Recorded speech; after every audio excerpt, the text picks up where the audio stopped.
Hey everybody, this is Mr. Maupin coming at you again with another APUSH video. This is our second video focusing in on topic 8.12, Youth Culture in the 1960s. Last time we talked about some of the early effects of the SDS and the free speech movement at Cal Berkeley. And we talked about, some of these forces kind of led to the emergence of this idea of questioning traditional American values. And we probably saw no more significant questioning of American values than what's going to be happening during the Vietnam War. Remember, the Vietnam War, the longer that it drags on, and with more people getting drafted and enlisting for service, and the lack of progress going on, and the death and mayhem and destruction that was associated with that conflict, you're going to see more and more opposition to this war grow. And in the process, questioning not just the war, but questioning how our government is run, period. Questioning how governments should be run. Questioning the role of the military in our society. And so you start to see, the war add another layer to this idea of questioning those beliefs. And once again, the real, flashpoint for a lot of folks on the war at these college campuses was the draft. There was a growing sense that getting that draft card was, in essence, getting a preliminary death certificate. There was a sense that you would be forced to go travel to Vietnam, fight against your will, and come home in a body bag for no good reason, for no legitimate reason. And in what's going to be a pretty bold move, we haven't seen anything like this since, perhaps the draft riots in the Civil War, where you're seeing young people beginning to refuse to report for duty when drafted. They refuse to report to the draft board, burning their draft cards. You see in this image right here, the idea of saying, no, we are not going to just simply accept what the government tells us. We're going to question it. If we don't agree with it, we're not going to comply. That's it. And so understand that, the burning of the draft card is a very symbolic message. It's a very, attention-grabbing way to kind of say, no, we are not following something that we believe to be immoral and wrong. But note, there's going to be, other ways that people are going to protest the war by avoiding service. I mean, you had, some folks that would accidentally, but intentionally injure themselves to, prevent themselves from being eligible for military service. We saw some folks, for example, leave the United States to go to Canada to avoid being forced into the military. And note, doing something like that, going to Canada, is going to come with great sacrifice, because if you went to Canada to avoid the draft, it's not like you just walk right back across the border.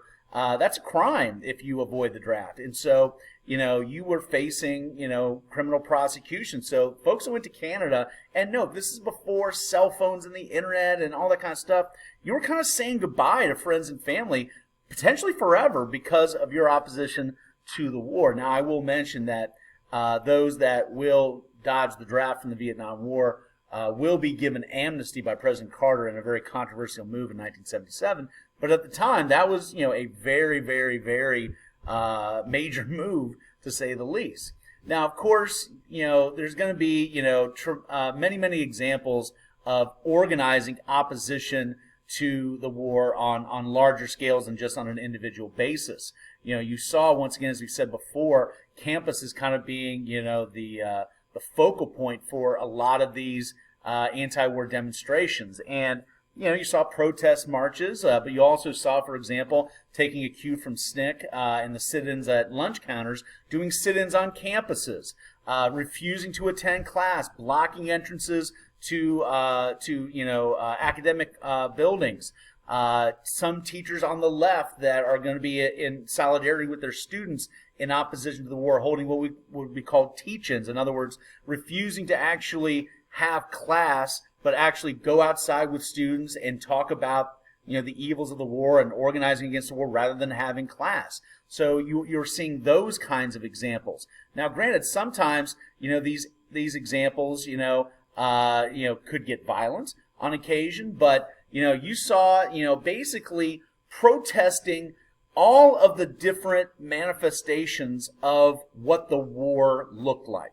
It was protesting government buildings. It was protesting, military bases. For example, you had ROTC buildings on college campuses that would be, protests. You'd see protests located at. You even saw protests at, defense contractors that were making the bombers and, making the tanks, or in the case of, Dow Chemical, making the napalm that was being liberally, dumped on people in Vietnam, killing and harming, all sorts of civilians.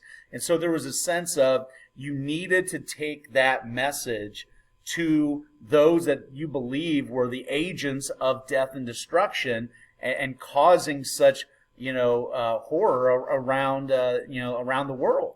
Now, with this questioning of what, the war is all about, and on a greater level questioning what government is all about, you are really going to start to see some momentum building from simple liberalism to really, really liberalism, and into socialism, and even beyond that into, almost quasi-anarchism.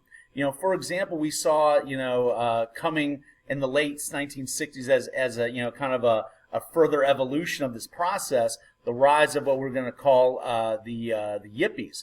And Yippies will be the nickname for a group known as the Youth International Party, led right here in the middle by Abbie Hoffman. Now, the Yippies are going to be, probably most associated with a lot of their, highly theatrical kinds of protests and the use of absurdity to bring a point to what they're trying to say. Like, for example, in 1968, they nominated their own candidate for president, and that candidate was a pig.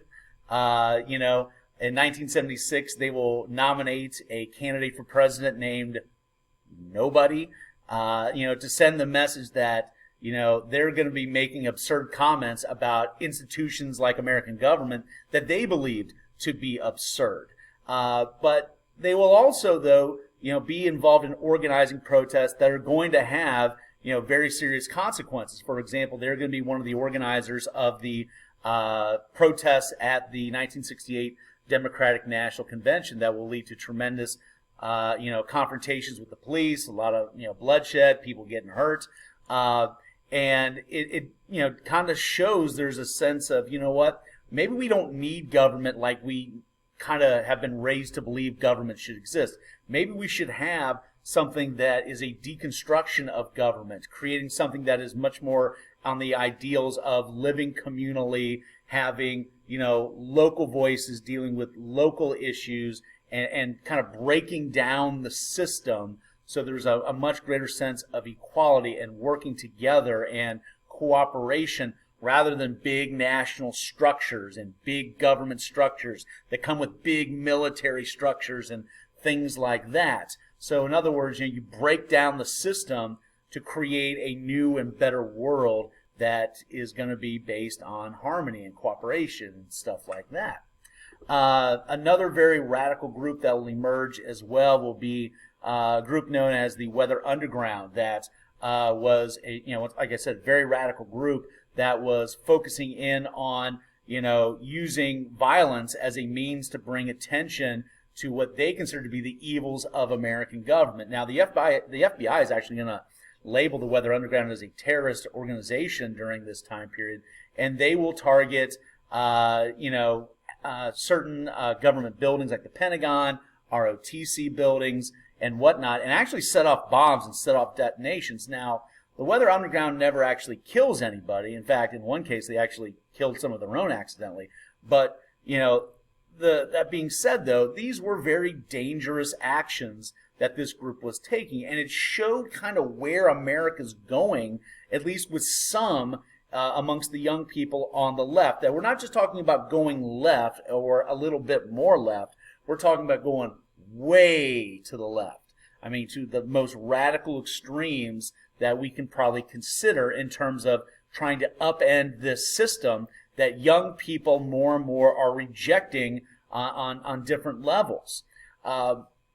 So with all of this questioning of the government and questioning of our system and structures and institutions that, we would normally have held dear, the government, the military.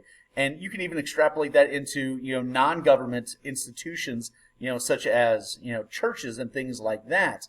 The idea of, rejecting en masse to some degree all of these traditional institutions that you never questioned, you respected their authority in those areas.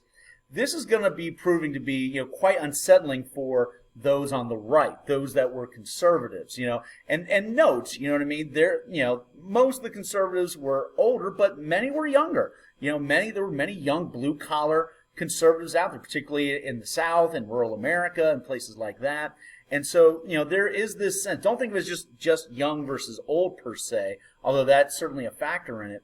But there is a sense that there are some on the right that are still living the 1950s ideals when it comes to things like gender, and it comes to matters of supporting the government, supporting the military, and waving the flag proudly as opposed to burning it in protest, and an unwillingness to try marijuana, and a sense of men are supposed to look a certain way and women are supposed to look a certain way.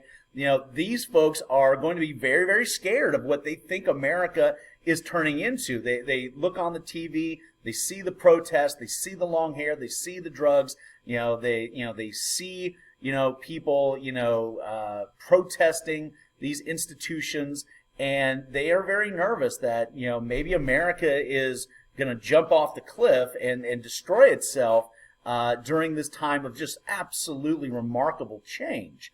Now, why is this significant? Well, you got to understand that as we see in history many times, when we start to see something, especially socially and culturally, move in a certain direction, especially very, very quickly and almost in a very severe way, there tends to be a backlash to that. And as we get into the 1970s, you'll see some of that backlash. And in fact, to some degree, it starts even with the 1968 election of Richard Nixon. Remember, he is going to run on the platform of not just peace and honor in Vietnam, but law and order here at home, and speaking for the quote-unquote, silent majority.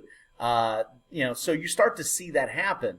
And as we go through the 1970s, you start to see more and more of that pushback on what some on the right are going to view as far too liberal attitudes on with regards to American domestic policy, economic policy, social issues, etc., which will then kind of culminate in the election of Ronald Reagan in 1980. But we're getting a little bit ahead of ourselves. So just be mindful that even though we're talking about this big move to the left, this is certainly not everybody, not even remotely close. And there are many, many, many parts of America where this is not happening at all. So, just kind of keep that in mind. All right, so we'll leave it there for now. Next time, we're going to take a look at the center of what we normally think of regarding youth culture, the counterculture. Yes, the hippies. We'll see you next time. Bye-bye.